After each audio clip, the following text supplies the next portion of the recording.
Hi, this is Donald with Birding for Beginners. Our next bird is the Pin-Tailed Whydah. Yes, a very interesting bird. Not very big. In fact, it's only 15 grams. That's about half the weight of a mossie or a Cape sparrow. But its length, well, the book says 12-30. That's a bit confusing. Well, you see, the 12 is for its non-breeding plumage and the 30 is for its breeding plumage.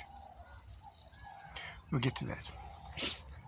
The bill is generally dark except when it's breeding. Then it turns a beautiful red. The plumage, the male and female are very much the same. In fact, they look like typical LBJs or little brown jobs. Not very exciting, quite difficult to identify. But wait for the breeding. Then the male grows its tail. From 12.5 centimeters long, the bird becomes 30 centimeters long. A long black tail. It undergoes different changes as well. Its underparts become white, its head becomes black, and it's a dapper gentleman, that one. And he should be, because that's his job. He's probably one of the group of Casanovas in the bird life. He doesn't restrict himself to one female. Any female will do. In fact, they flock to him. He is one of those they call a brood parasite.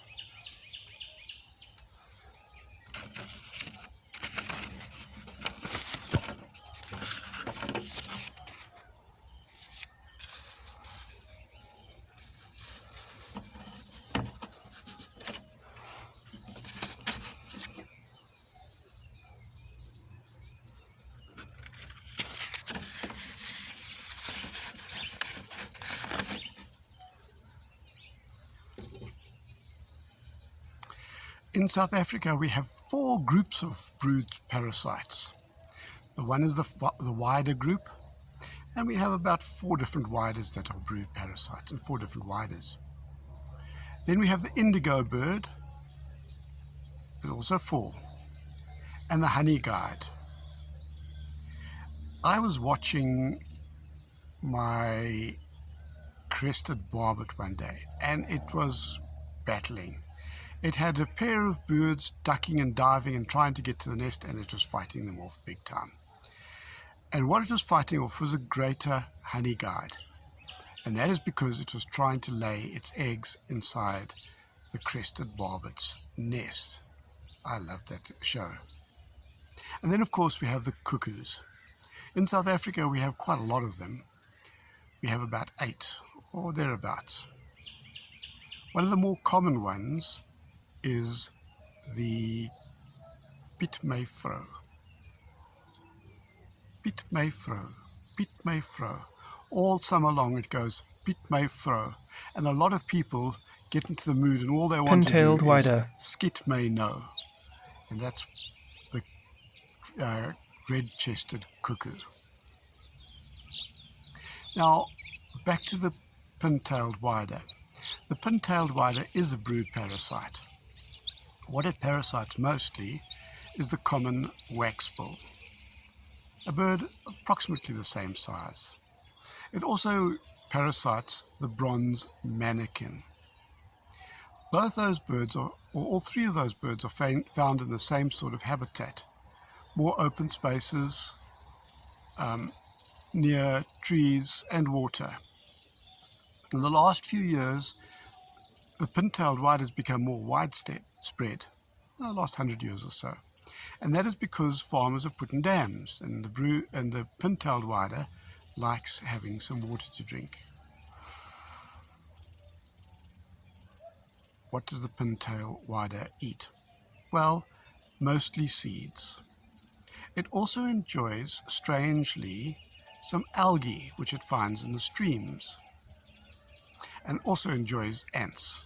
You know, those flying ants that come out after rain. I think most birds enjoy that.